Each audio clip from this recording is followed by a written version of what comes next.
Howdy folks, and I hope you've put the lotion in the basket wherever you are in collecting land, and welcome back to the channel for another episode of Grail or Fail. For newcomers to the channel, Grail or Fail is where we revisit an action figure or statue widely considered to be a classic and find out if it's still worthy of that Grail status today.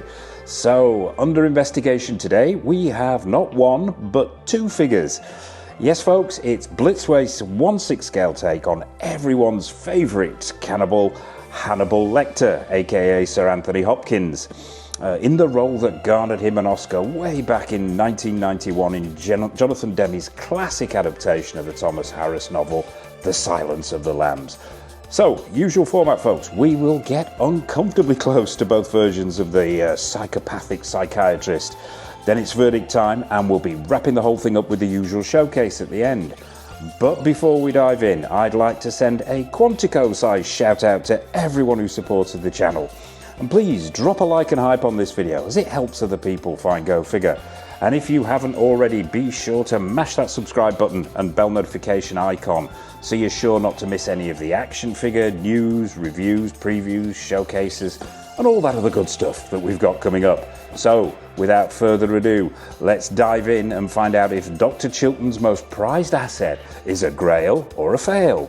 Okay, so weighing in at a grand old age of 7 years old, initially released in 2018, first up to bat is the white prison uniform version of Dr. Lecter. Normally we will go handheld at this point, but there's so much going on with this figure that Mr. Go Figure is going to need both hands. So let's take a look at this particular version of him. Let's stop him from spinning. First impressions, well, it's not first impressions obviously for me. I've had this figure quite some time in the collection, but I'm still very, very impressed with the proportions, with the screen accuracy of that suit, and the overall impact of the figure itself. I think is still very, very good today. Loving the stitch work, the screen accuracy. We'll get to that head sculpt, but before we do that, actually, let's take a look at the accessories, because you get a shit ton of stuff with this particular piece. Let's just take Hannibal off this chair and put him to one side and take a quick look at the chair itself. All sculpted plastic, this chair, but very, very well done. The screen accuracy's there, it's the right style of chair. The veneer effect with that high gloss finish looks very, very good. The paint applications to give it that sort of wood grain effect, all on point, all very, very good. Continued underneath, and a very nice 1/6 scale chair, complete with movable casters. But we'll get to the one issue with this chair. Well, I might as well talk about it now. You probably noticed when you sit Hannibal in this chair, his feet don't reach the floor, which is unfortunate. You can see this from the side here. Don't know what happened here, whether Blitzway got the wrong scale, whether they didn't do their checking when they'd produced the figure and the chair. It looks better without the casters on this chair. I've not got round to removing them, but yeah, his feet do tend to dangle a little bit on the chair, but it's one of the minor niggles with this piece, and there's a few of them, but we'll get to them in order. So what else do you get? Let's just put Hannibal to the back here and drag some of these accessories in. Now, probably most notably with this figure is you get 3 swap out arms. There are 2 straight arms like this, and you get this particular arm as well. It's bent, so it can wield this police baton.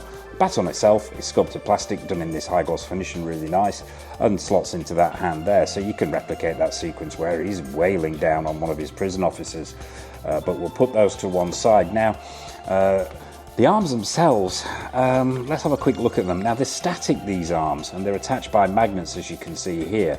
Now, the sculpt and paint application, I think, is good for 7 years old. You've got creasing in the elbows there. You've got vein work in the arms themselves, and the bone work and structure is visible. Reddening at the knuckles, creasing on the palms, and nicely sculpted fingernails. The issue here with these arms for me is that the paint applications are a little bit, how can I describe them, clay-like. The skin tone itself, and I think that is down to the paint application, just comes off as a little bit, yeah, as I say, clay-like. But overall, I think for a 7-year-old piece, they're very, very good. And as I say, you get 2 straight arms and this wailing arm as well. You also get a stand with this. Now, Collectors who know early Blitzway figures or slightly older Blitzway figures will recognise this stand. I am not the biggest fan of this stand.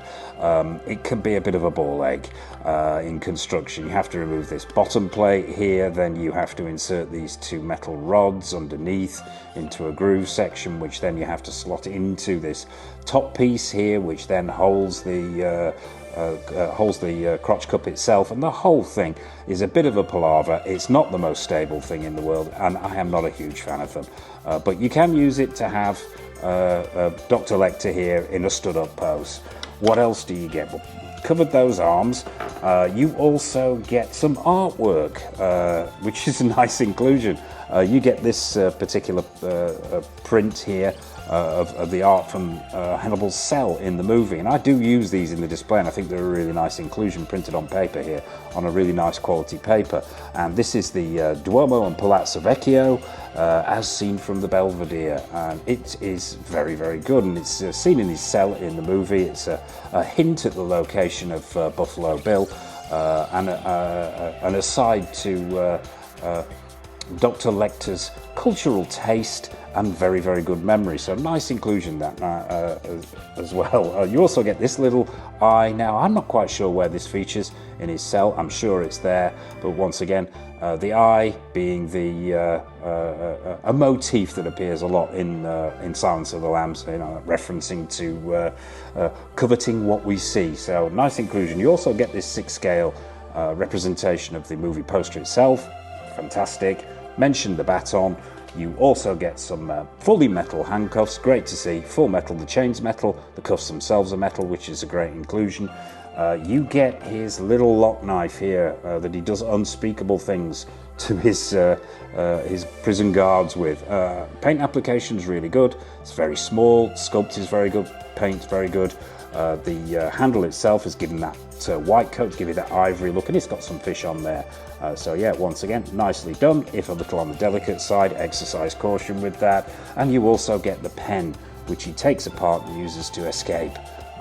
Sculpted plastic, very simple, but a nice inclusion. And you also get the rug from the holding cell, the barred holding cell that he's in later on in the film. And the pattern on here is actually screen accurate. It's, hats off to Blitzway. They've picked up the pattern really, really well. It's that sort of felt material that we see a lot in 1/6 scale figures, but it's done really nicely. The colours are right, the pattern's right, and a great inclusion, and I do use it in the display. That's the accessories, but let's take a quick look at the figure itself. Now, let's get him off this chair and talk articulation. Now, the body itself, I think the proportions are great. We'll straighten these legs out. I think the proportions are right, and the uniform is really, really well done. We'll start at the bottom, as we always do. Sculpted plastic shoes, minus laces, for obvious reasons. You've got tread sculpted into the soles of these shoes.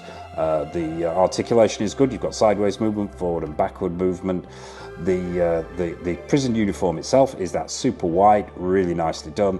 Excellent stitch work. There's no loose threads hanging down here, and they are really, really well done. The body itself underneath here is padded, and it's padded from the sort of the knees through the thighs, through the waist, through the upper body itself, arms not being padded. I would say, I'll flip this around so you can see it from the back here, that padding is a very bright white. Because of the thin weave on this shirt, you can actually see it through the back of the t-shirt itself. So it sort of gives the impression that he's wearing some kind of Kevlar vest or something. It would have been nice to have seen that maybe done in flesh tones, that padding, so it wasn't quite as obvious through the back of the t-shirt. Or maybe they could have done a slightly thicker weave in the t-shirt, but then I think then it would have probably lost its screen accuracy. But yeah, it's a minor niggle. How often do we see figures from the back? And also another minor niggle as well is that these pants have a tendency to fall down when you go for the seated look, but that's inevitable with the nature of the pants themselves. But as you can see, stitch work, very, very nice. And no issues at all with the actual outfit. Articulated at the knees here, you've got a good range of motion. That leg will go up all the way there. It won't go any further than that sort of 45-degree angle, but it's got a good range of motion. It's double There's a double joint there at the knee, and as I mentioned, there's a twist there at the top of the thigh as well, and good articulation in the feet. The waist itself, you've got a twist, you've got a forward and backward motion, a little bit limited by that padding, but overall articulation is very good. Moving up to that t-shirt, screen accuracy is there. Loving the fine weave in that t-shirt. Stitch work on point, screen accuracy there, and you've got his prison number embossed on the left side of that t-shirt as well. This is where it gets interesting with this figure. Now, as mentioned before, the arms are static. Now, this pair of arms that you can use for the seated look are magnetic as well, but they're joined at the hands here. And if I can do this on camera, I will remove both these arms so you can see here. Now, they do slot out very, very easily. Once again, magnetically attached to the articulated shoulders here.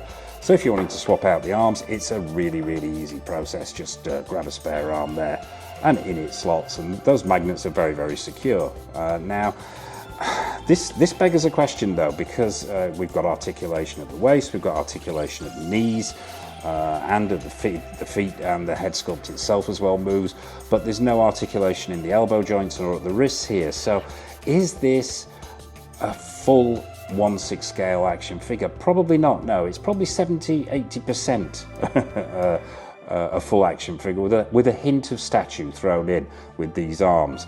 But it's not a problem. I like it. You can get 3 or 4 poses out of this. You're never going to be able to have that full range of motion, so you're never going to get as many poses as you would from a box standard action figure. But that's fine by me. The iconic poses it will do. Let's just talk about the head sculpt. Let's get this guy up close. Now, this is where it gets really interesting. On its initial release, this figure courted a lot of controversy about this head sculpt.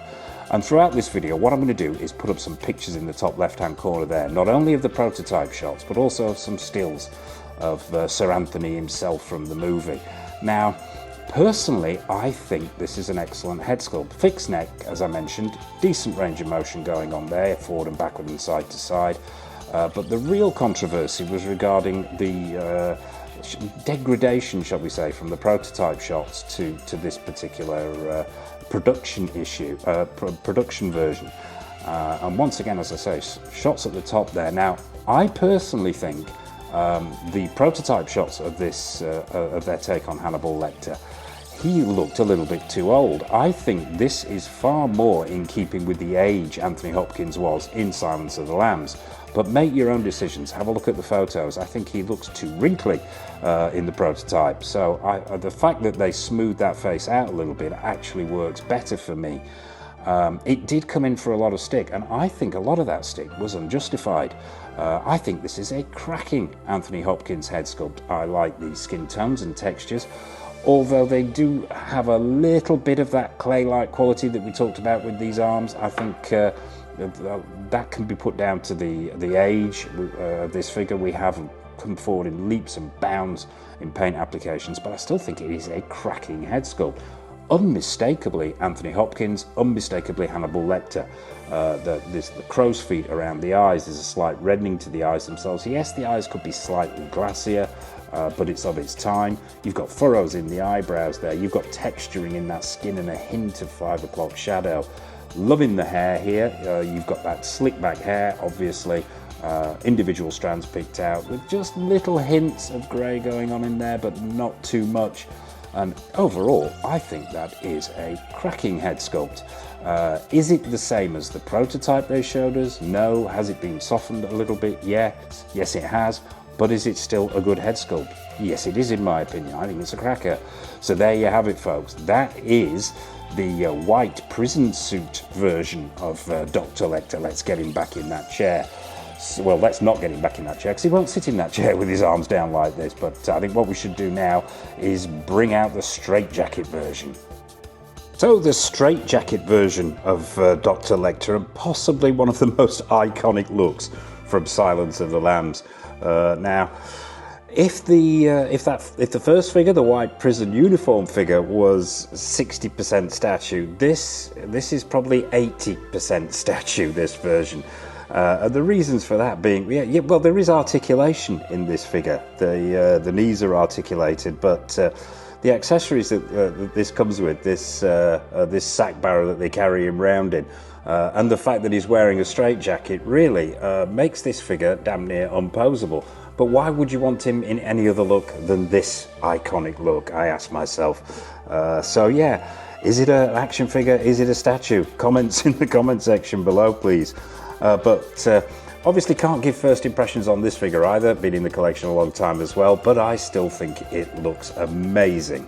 The look, the proportions, that uniform underneath the straitjacket itself, the sack barrow that he's on, everything looks excellent and still stands up today in my opinion. But let's have a closer look at him. Let's start at the bottom and work our way up. He's got those black training shoes on, nicely done with that tan sole there. The sack barrow itself is really well done. These clasps that hold the legs in place, these are metal. These padlocks are removable, so if you wanted to take them out, they just simply slot out.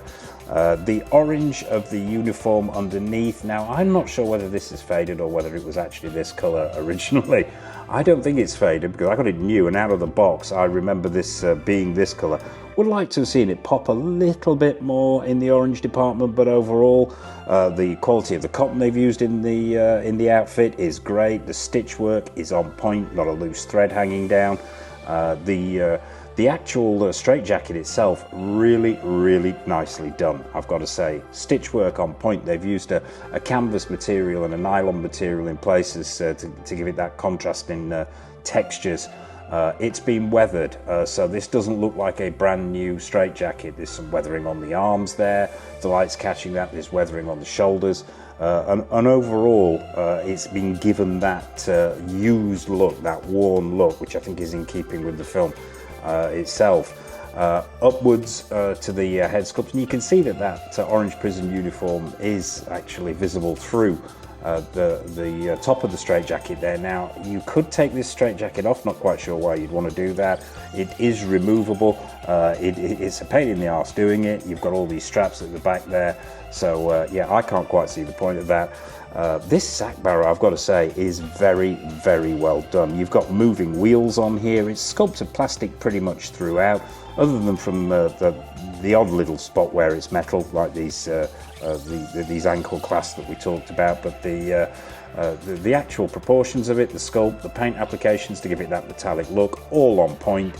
You've got these two sort of free-floating canvas straps that you can use around the figure itself. The black one goes across the shoulders and the green one across the bottom. And it's even got, if I can demonstrate this with one hand, it's even got this fold-out section here. And so if you are wanting to actually have the figure itself, and I'm going to try and do this with one hand and pray that the thing doesn't fall over. If you're wanting to go for that at an angle, look where he's being pushed, you can do that as well.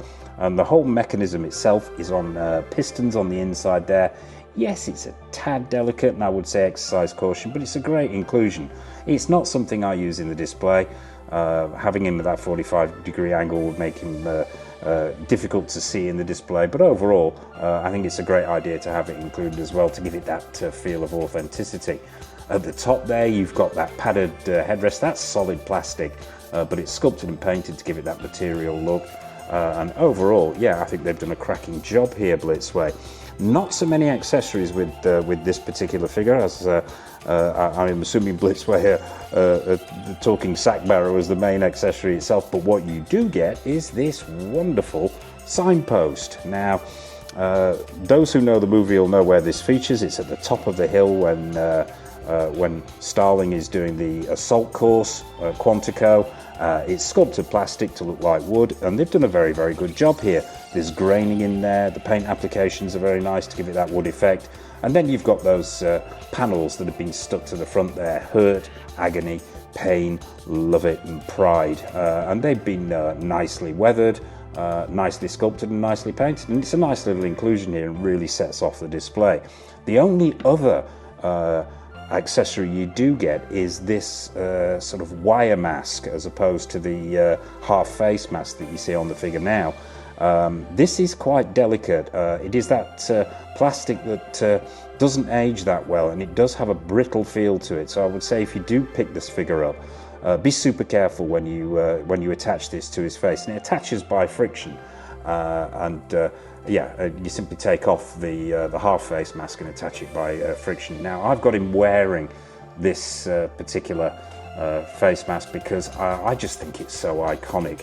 It really is. It just sort of it sums up the movie for me. Now this mask is removable. Now I am not going to remove it for the purposes of this video, and there is a reason for that. What I will do is I will put up a shot of the unmasked head sculpt in the top left hand corner here at this point. It is different to the white prison uniform version. His mouth's open, he's got gritted teeth, and I don't think that this head sculpt is quite as good, sort of from the eyes down, as the prison uniform version. But make your own mind up. Have a look in the top left-hand corner there. The reason I'm not taking this this half mask off is because it is an utter ball ache. It really is, and it's another one of the niggles with this piece.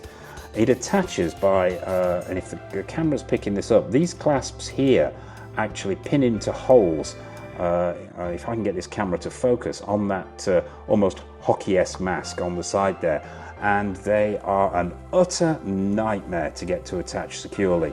Once they're off, it can take hours to get them back on, and it's not because of poor design. I think it's probably just age more than anything else. They're held in place by friction, and you press these in to hold them in, and once they pop out, because of their age, they simply don't want to go back in. So he's going to remain masked for the purposes of this video. But yeah, I am not quite as keen on this head sculpt, although it's still a very, very good one.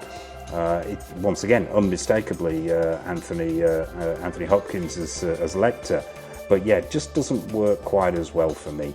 But the eyes are very, very well done. That hair is the same as the white prison uniform sculpt, and overall, when you've got this mask on, I think it is unmistakably Hannibal Lecter in his straitjacket from Silence of the Lambs. So there you have it, folks. That is the straitjacket version. What I think we should do is get both Lecters side by side and go in for a final verdict on these two and decide whether they are a grail or a fail. Okay folks, so it's verdict time on Blitzway's take on Dr Hannibal Lecter from Silence of the Lambs. Let's start with the good stuff. Accessories.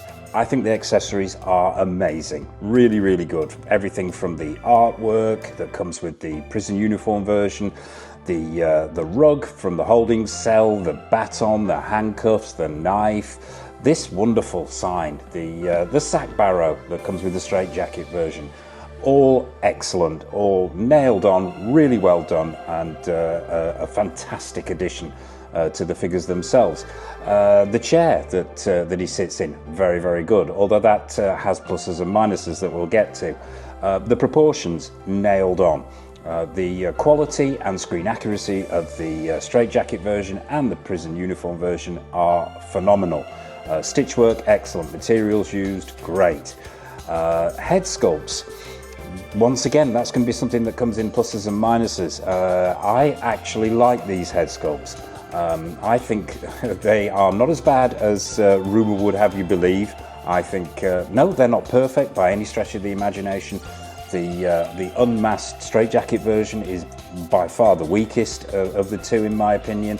But overall, I think for 7-year-old head sculpts, I think they're very, very good. Yes, they could be slightly better if they were done today, but overall, I think they are excellent. The downsides, and there's a lot of downsides here. Let's start with the simple stuff. He doesn't fit in this chair. Why did that happen? How did that happen? Why don't his feet touch the floor? He looks like a 7-year-old swinging his feet at the dinner table. So yeah, maybe this chair should have been done in a different way, so we could get a more convincing and screen accurate look. That mask on the straitjacket version is a complete nightmare to swap out. It can be a real problem, and yeah, it can cause all kinds of issues. The action figure versus statue argument. Yes, there's not a lot of posability in these because of the nature of the arms with the white suited version and just how this entire straitjacket version is done. So you lose articulation there. So technically, is it a statue? Is it an action figure? Is that a downside? Possibly. Other downsides. The paint applications on those head sculpts and those arms, as I mentioned before, is a little clay-like for me. But once again, that can be down to its age. But overall, I think these are stunning pieces, but are they Grails? The big question now, prior to shooting this video, I'd convinced myself, and regulars to the channel will know what I'm talking about here, is that these were going to be frails. And frail is a category I invented while making these videos. For those pieces that weren't quite Grail, but weren't fails. And I convinced myself that these were frails. But having shot this video, I've changed my mind. I don't think I'm allowed to do that. And I think these are Grail pieces. I'm going to go with a Grail on these two. Simply because, number one, we don't have any other versions of Hannibal Lecter in 1/6 scale, not the Hopkins version. It would be amazing to see a company like InArt revisit this IP, revisit these two, maybe even give us a blue boiler suit version from the original prison sequence where he first meets Starling.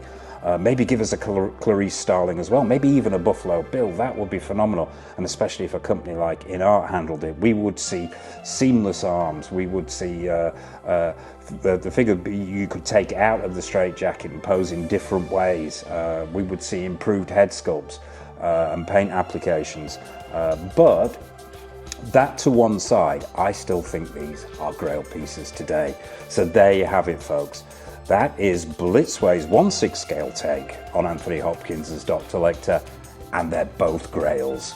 But what are your thoughts on these pieces? Am I getting it completely wrong? Aren't these Grails at all? What are your thoughts on Blitzway as a company? What are your thoughts on the movie? Nothing is off menu, so please drop a comment in the comment section below. As always, I'd be fascinated to hear your take on this. And I suppose all it remains for me to say is, oh, well, what's coming up on the channel? Almost forgot to mention. Well, we have a raft of new 1/6 scale figure reviews coming in. We've got stuff from Hot Toys, Susu Toys, InArt, Present Toys, Caustic Plastic, Exo6, Iconic Studios, the list goes on. So as I mentioned at the top there, be sure to mash that subscribe button and bell notification icon so you're not missing any of the good stuff.